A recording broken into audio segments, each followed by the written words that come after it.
Jai Hind students, welcome to my physics classes. Students, failure doesn't mean the game is over. Actually, it means try again with experience.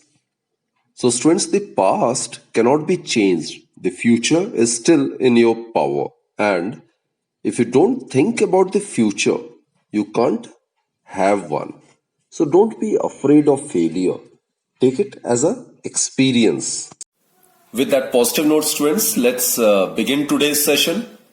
Today we are going to discuss perpendicular and parallel axis theorem.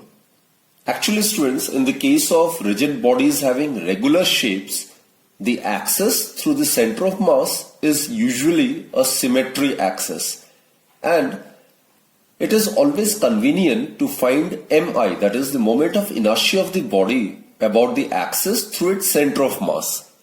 However, students, moment of inertia about some other axis can also be found with the help of theorems of perpendicular axis and parallel axis, right? So, let's start with the perpendicular axis theorem. This theorem, students, it is applicable to bodies which are planar. Now, this is a plane lamina. A planar body or a plane lamina is a flat body whose thickness is considered to be very small compared to the other dimensions like length, breadth or radius, right? So let's try to understand perpendicular axis theorem.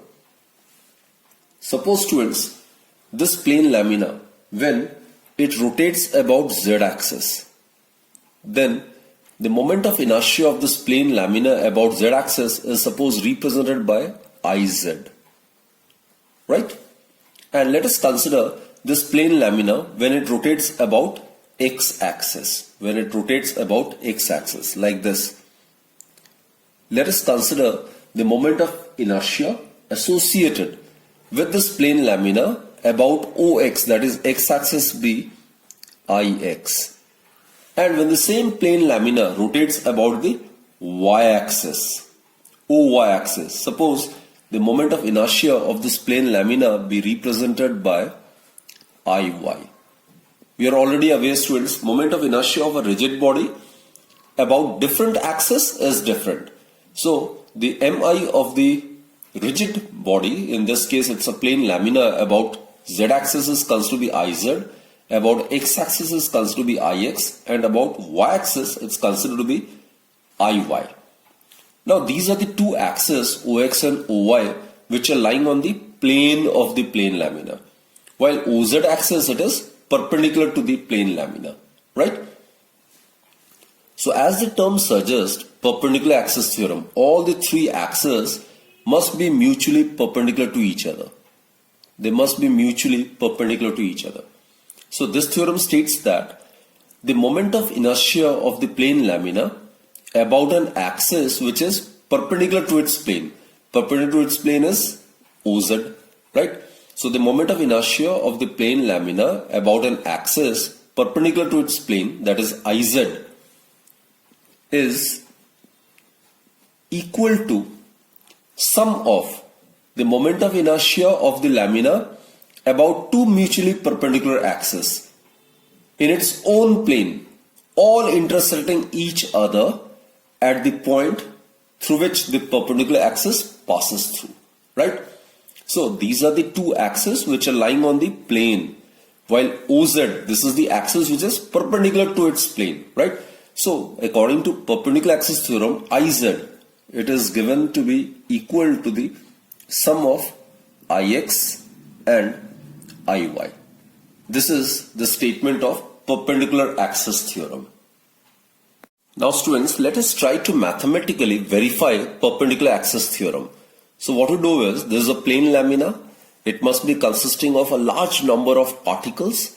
Let us consider an ith particle of mass mi, right? It is at point P having coordinates of xi and yi, right? Ri is the distance of the ith particle from the z-axis. Clear, students? Therefore, the moment of inertia of the particle about x and y axis, let us first find out that, right? So if its coordinates are xi, yi, it means that if you drop a perpendicular over here, it will be like this. And drop a perpendicular from point P on OX and OY. Right? This is perpendicular. So this distance, students, it is xi, and this distance along y-axis, it is yi. So the distance of this ith particle from the y-axis, so this is xi and this one is yi, right? So students, the particle having mass mi, it is at a distance of yi from the x-axis and it is at a distance of xi from the y-axis, isn't it? And using Pythagoras theorem in this right angle triangle, what we can get is ri square, it is the square of the hypotenuse, is equal to the sum of the squares of the base and the perpendicular, isn't it? Now students, consider this ith particle, right? So the moment of inertia of this particle, the moment of inertia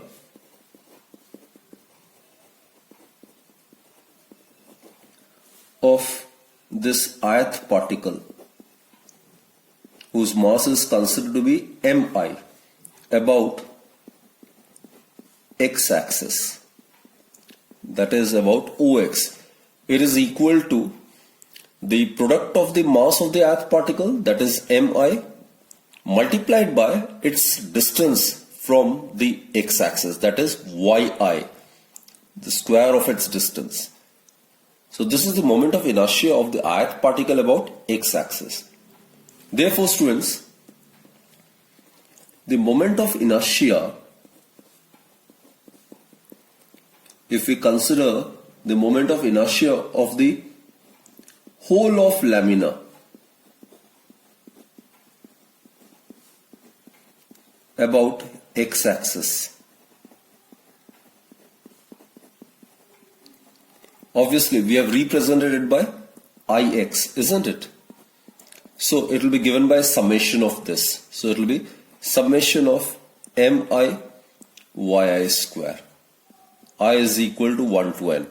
Here we have assumed this plane lamina to be composed of n constituent particles of masses m1, m2, m3, m4 and so on, right? Similarly, the moment of inertia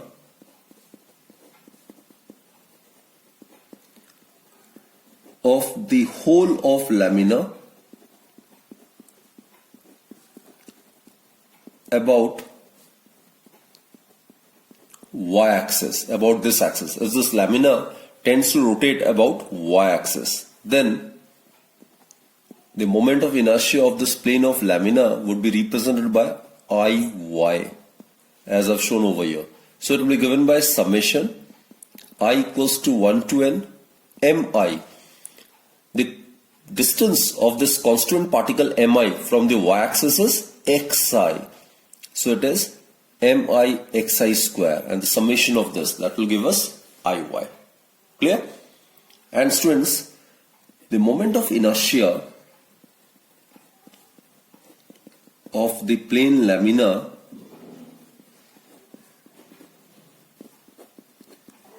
about z-axis, that is about OZ, it is obviously given by Iz, right? And it will be given by summation I equals to 1 to n mi. The distance of this ith particle from the z-axis, it is ri, isn't it? So it will be mi ri square.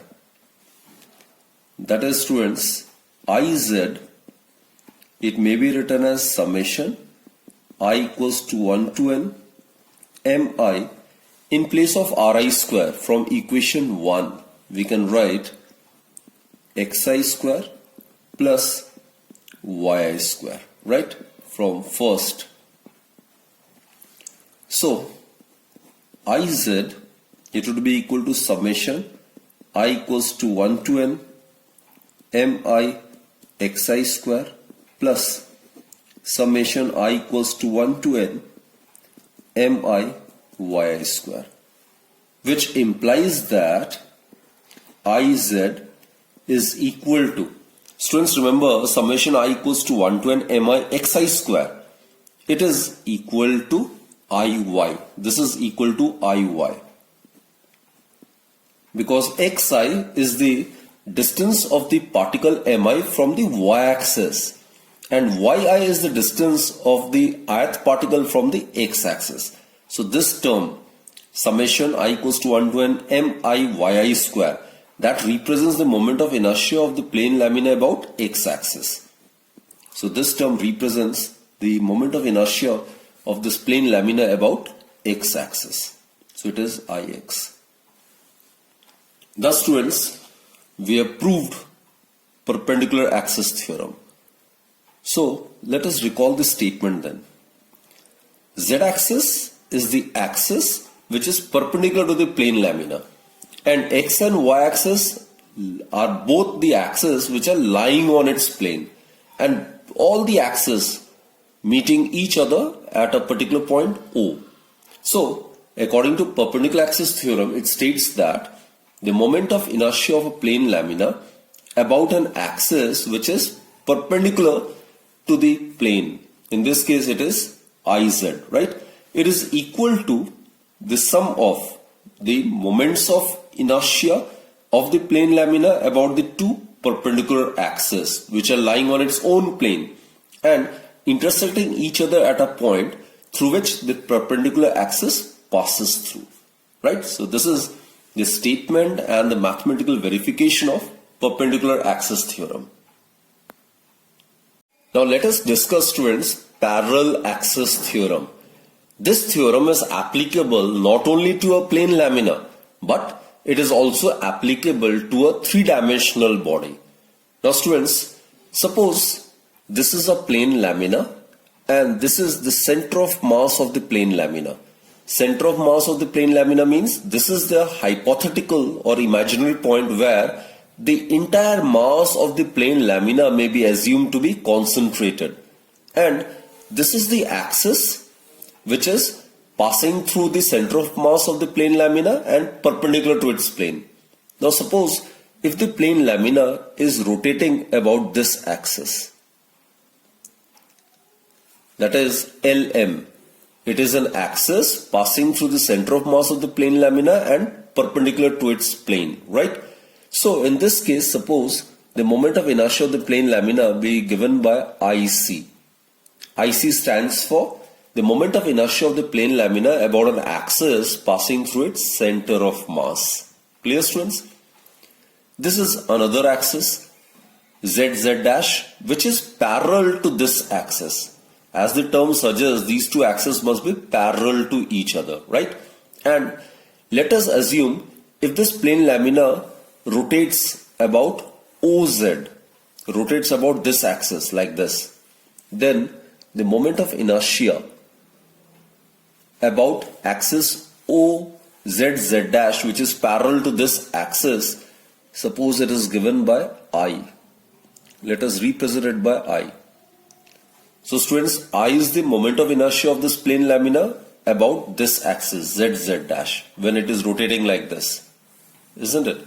And IC is the moment of inertia of the same plane lamina when it is rotating about an axis passing through its center of mass like this. It is rotating like this. So in that case, parallel axis theorem states that the moment of inertia of a body about an axis is equal to, about an axis ZZ dash is equal to its moment of inertia about a parallel axis through its center of gravity or center of mass, which is IC, plus, this is a symbol of plus, the product of the mass of the body, the entire mass of the body may be assumed to be concentrated over here, product of the mass of the body and the square of the perpendicular distance between these two parallel axes. Suppose the distance between them is h. This is the perpendicular distance between these two parallel axes. So it will be product of the mass of the body and the square of the perpendicular distance between the two parallel axes. So students, again I repeat this statement. Parallel axis theorem states that the moment of inertia of the plane lamina about an axis is equal to the moment of inertia of the plane lamina about an axis passing through its center of mass and parallel to the previous axis plus the product of the mass of the plane lamina and the square of the perpendicular distance between the two parallel axes. So that's the statement, students. Now students, let us try to mathematically justify this parallel axis theorem. For this, consider this to be a body made up of n constituent particles. Let us consider a constituent particle of mass mi. Suppose the distance of this constituent particle, that is the ith particle of mass mi, from the axis Lm be, suppose Ri. Ri is this distance, right? So the distance of this ith particle from this axis, it would be equal to Ri plus h. It's pretty clear from the diagram. Clear, students? Now moment of inertia, let us consider this moment of inertia of this particle about this axis and about this axis. Let us consider this to be the first axis and this to be the second axis, right? So moment of inertia of this particle, of this ith particle whose mass I have considered it to be mi about axis 1. This is the first axis. It will be given by obviously mass into square of the distance of this particle from the considered axis. So it will be mi, and the distance of this ith particle from this first axis would be Ri plus h whole square, isn't it? Therefore students, moment of inertia of the entire body, moment of inertia of the plane lamina or of the body about the first axis, which is this one.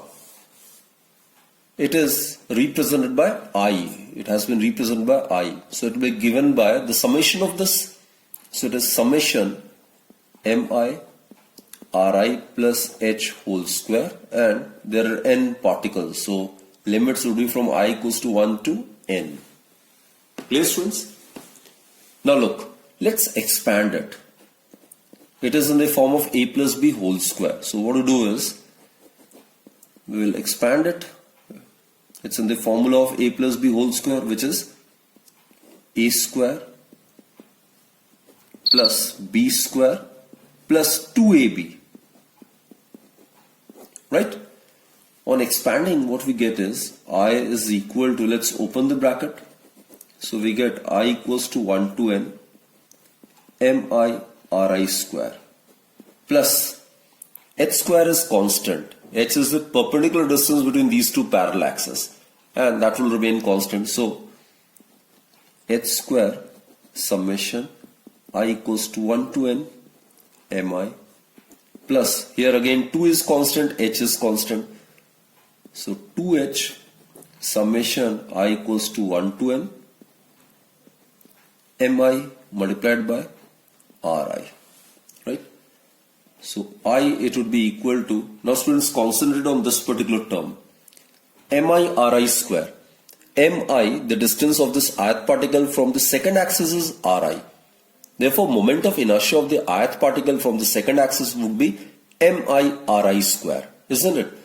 So for the entire body, the moment of inertia about the second axis would be given by, we have represented by IC, because this axis is passing through its center of mass. So it will be given by summation I equals to 1 to n mi, and its perpendicular distance from this axis is Ri. So it will be Ri square. Clear? So summation I equals to 1 to n mi Ri square, that will give us IC. IC stands for the moment of inertia of this plane lamina or this body about an axis passing through its center of mass and parallel to this axis, right? Plus h square.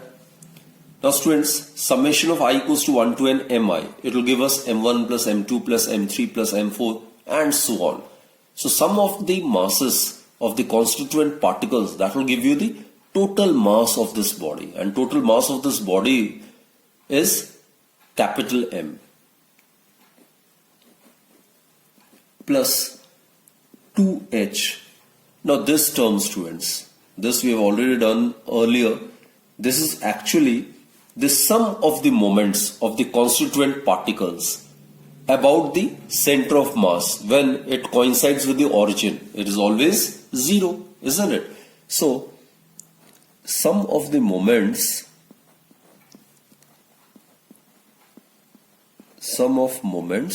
of the constituent particles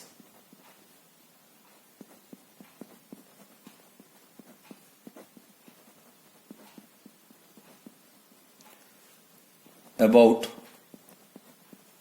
the center of mass which is coinciding with the origin, is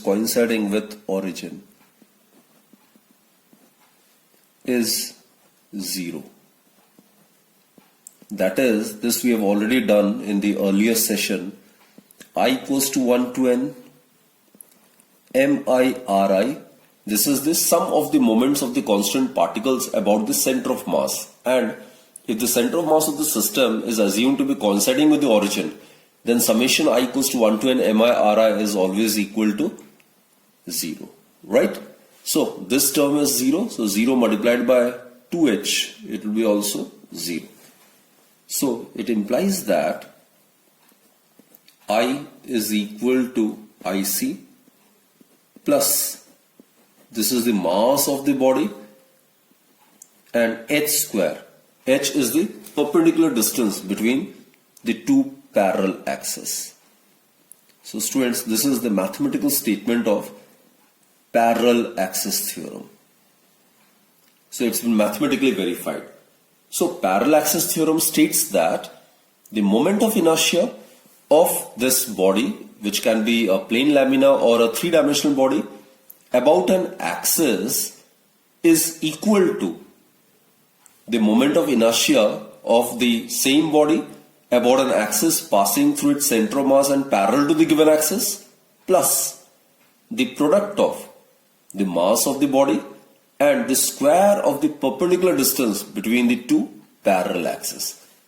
So this is the statement of parallel axis theorem, and this is the mathematical verification of it. So students, I hope you have understood both the axis theorem. One was the perpendicular axis theorem, and this one is the parallel axis theorem. And we will apply both these theorems in several articles, right? So in today's session, we have done these axis theorem along with its mathematical verification. And in the coming lectures, students, we'll be discussing its applications. So that's it for this particular session, students. Do join me in my next video then, right? Till then, do take very good care of yourself and stay blessed, keep smiling, always keep happy. Thank you.